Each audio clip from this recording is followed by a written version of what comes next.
Samudra Manthan is one of the most defining tales of the Indian scriptures, and there is a deep-seated reason for it to be so.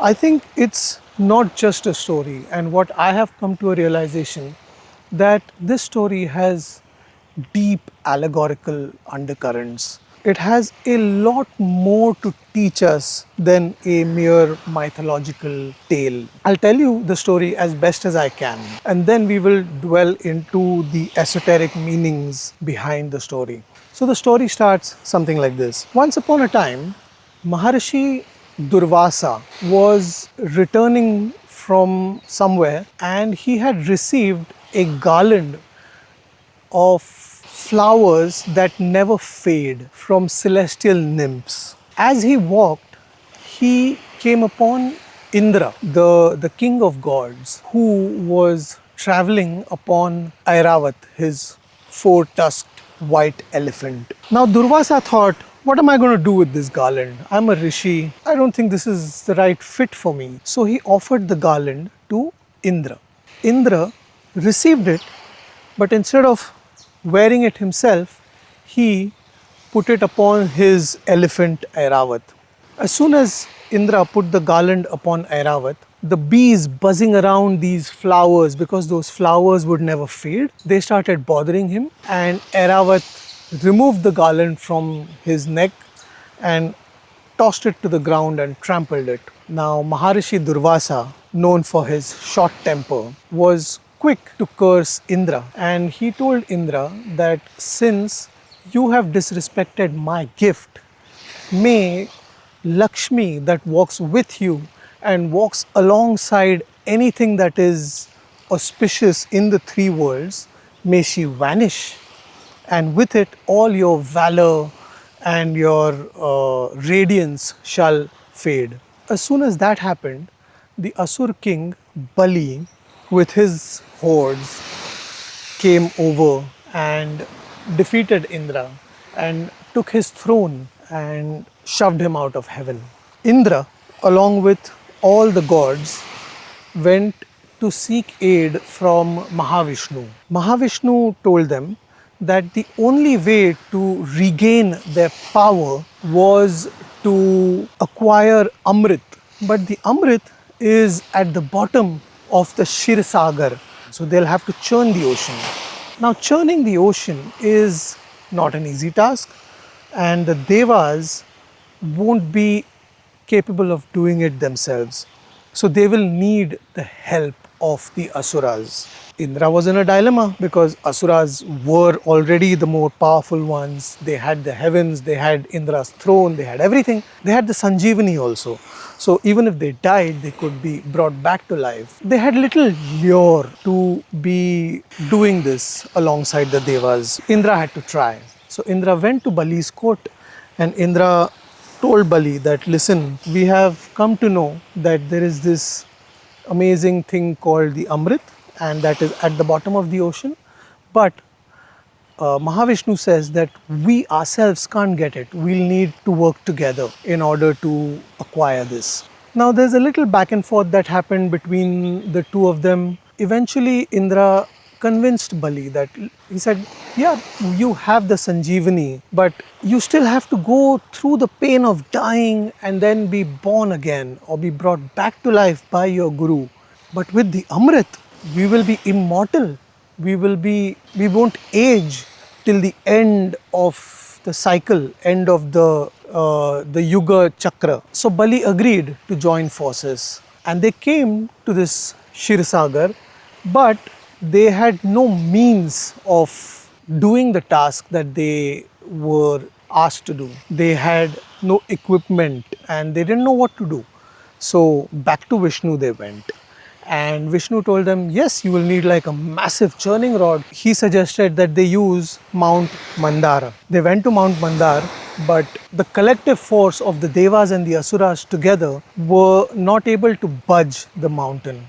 So Vishnu came to their aid once again, and he yanked out his Sudarshan Chakra and sliced Mount Mandara out. Now they could carry it to the ocean. They needed a big enough churning rope. This time they went to Shiva and requested him to give his beloved snake. Vasuki agreed, but on one condition, that he wanted a part of the Amrit when it comes out. They all agreed, and the churning began. But the Devas and the Asuras could not generate the force to keep the mountain afloat and do the churning. The mountain would keep sinking into the ocean. And this time, Mahavishnu appeared as Kurma avatar. He took the form of a tortoise and became the base of the mountain. And now, truly, for the first time, the churning was taking place. The Devas were holding the tail of Vasuki, and the Asuras held the head, because the Asuras felt that they were the stronger force and they wouldn't be demeaned to hold the tail. As the churning went on, Vasuki felt a bit nauseous and he started spewing venom, which knocked few of the Asuras out, but the others kept their vigor and they kept going on. Soon, something even more deadly appeared. The fumes knocked the Devas and the Asuras out, and very few could keep the churn going on. This was the very first thing that emerged out of the Kshirsagar, a poison called halahal. Now Shiva came to their aid. Shiva swooped the entire poison in his hand and just gulped it down. But he wouldn't let it percolate into his body, or Shakti wouldn't let it percolate into his body, and the poison was locked into his throat. Shiva, who is known as Karpura Gavram, white as camphor, became Neelakantham. His throat became blue because of the poison that was locked inside it. Now that the halahal was out of the way and the ocean started revealing, giving out ratnas one by one, the first ratna to come out of the ocean was the moon. It was given to Shiva as the ornament to be worn in his hair. Then there is a list of things. I have it written down. I'm going to have to read it because I don't remember the order exactly. If you want to read the exact order and the exact verses, I would suggest you pick up my book called Swarom, Mystic Metaphors from Indic Scriptures. You will find the link down there. Coming back to the story. After halahal, moon came out and the Chandra was given to Shiva as an ornament. Then came out the Parijat tree. Indra claimed it to be planted in Amravati. Then Airavat emerged, the four-tusked elephant, and Indra claimed it for himself. Then came Surbhi, who is also called Kamadhenu, which is a wish-fulfilling cow. And that was given to the rishis.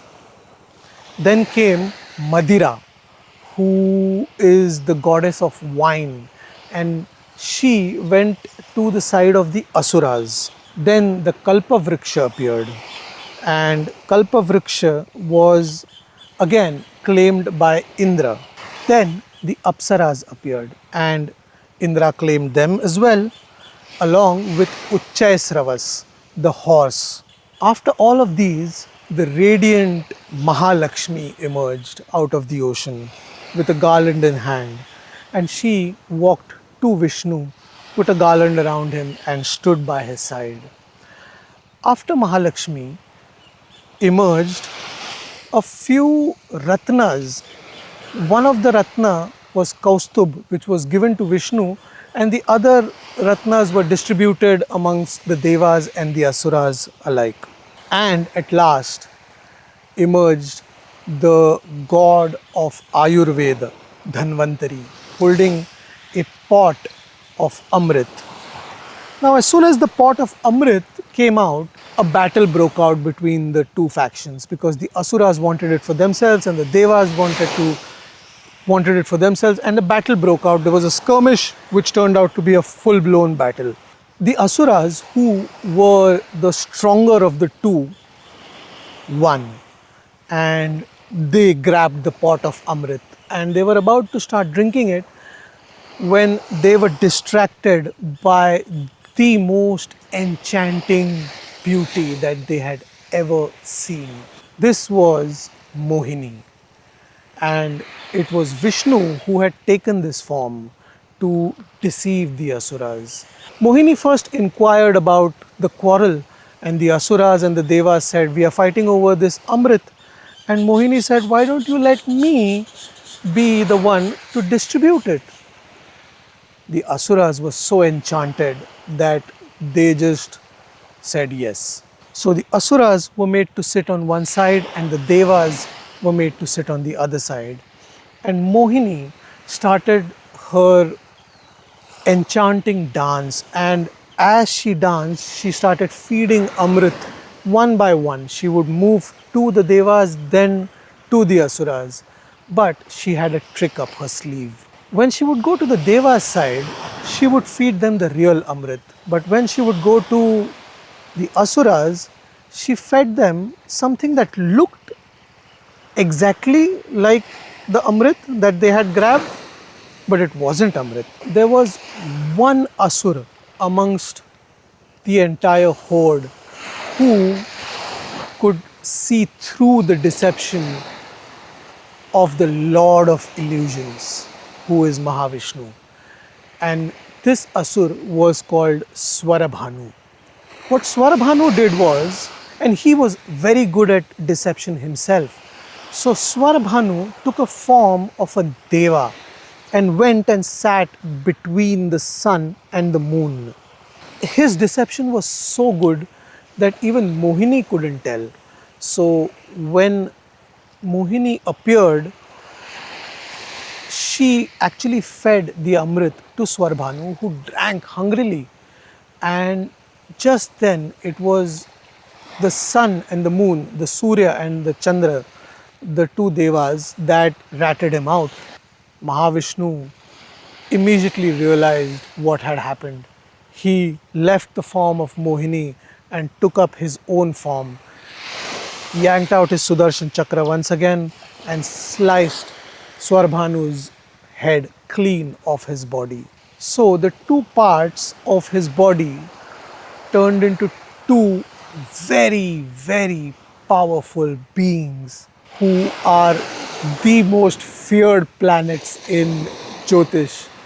The head became Rahu and the body became Ketu, forever orbiting the earth in opposition of each other. So that's the story of Samudra Manthan. Now, let's come to the allegorical understanding of it.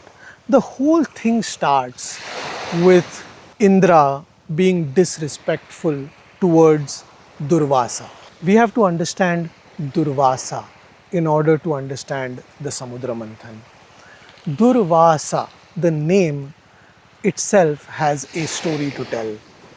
Dur is negative or difficult, and Vasa means living space or a garment to be worn.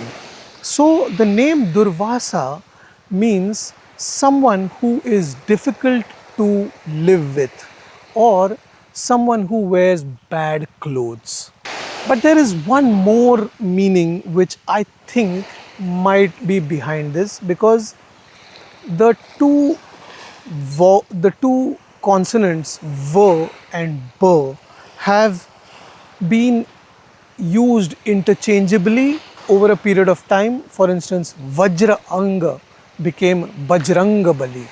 So Durvasa could also mean Durbhasha, which is bad speech or negative speech. And Indra, as we have established already, is Indriyas, our sensorium. If you haven't seen my earlier videos, I'd suggest you have a look, because I think it will give you a clearer picture about what the baseline of this allegorical understanding is. But just to give you a baseline once again, it is Vishnu is a reflection of our conscious mind is the reflection of Mahavishnu. Our subconscious is the reflection of Shiva. The manifest reality, the thing, the world around us, is the reflection of Brahma.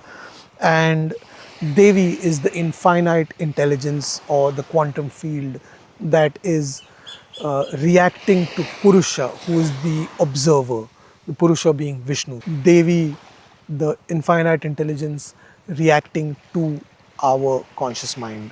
That's the long and short of it. Again, I would say try to read the book, because when you're writing, you have way more details that you can put together, as opposed to when I'm talking, I have my notes I have made, but again, it's a human mind. So do pick up the book and read. You will find it, if you're sticking around till now, you will find it very interesting. Now, coming back to the Devas and the Asuras in this sense, as we have established earlier, again, Devas are called Suras, who are harmonious vibrations, and Asuras are the opposite of the Devas, who are chaotic vibrations. And Mahavishnu. So when Indra is disposed of his throne, the sensorium is disposed of its throne, it goes to consciousness. Consciousness tells him to churn the ocean, the Kshir Sagar. Now, the Kshir Sagar is commonly understood as the ocean of milk, which is told to be the Milky Way. Kshir means head, and Sagar is the ocean. So it's the ocean, the salt water that is in our head, which is our brains. That is the Kshir Sagar. The equipment is Mount Mandara. Mandara is representative of the spine, and the snake is the representation of our Kundalini Shakti. So, and the back and forth is the what happens every day in our lives. We are sometimes leaning towards chaotic thoughts and sometimes leaning towards positive thoughts, and so it keeps varying. So that's the churn, that's the everyday churn that you and I feel. But just that is not enough. What is required is the support, because Mount Mandara keeps sinking. That's when Vishnu takes the form of Kurma. Kurma avatar tells you something very important. Kurma has the ability, a tortoise has the ability to withdraw all its limbs and its head. Kurma, being the base, signifies the withdrawal of five senses into a meditative state. So, Kurma becomes the withdrawing force. The first thing that is to emerge is the halahal, which is the poison. As soon as you start to do something, you attempt to meditate, the first thing that comes, yaar, it's not happening, or something bad, or negative thoughts, something terrible is going to happen in your life, and that is the point where you're just going to give up. But that's not the point to give up. That's the point where you invoke Shiva and you tell Shiva, that you tell your subconscious, listen, I am in trouble, but you know it better, so why don't you take the load of this, and you continue your work. And after which, one by one, the ratnas keep coming. The first ratna to emerge after halahal is the moon. The moon signifies the mind. The halahal is being given to Shiva, the moon is also given to Shiva. In some stories, the moon is placed in heaven by Vishnu.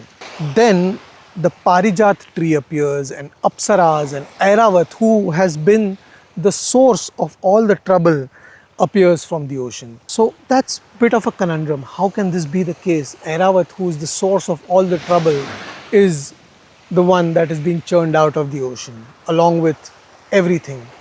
The second question that came into my mind was, if the Asuras were the more powerful of the two forces, why don't they lay claim to any of the Ratnas that come out?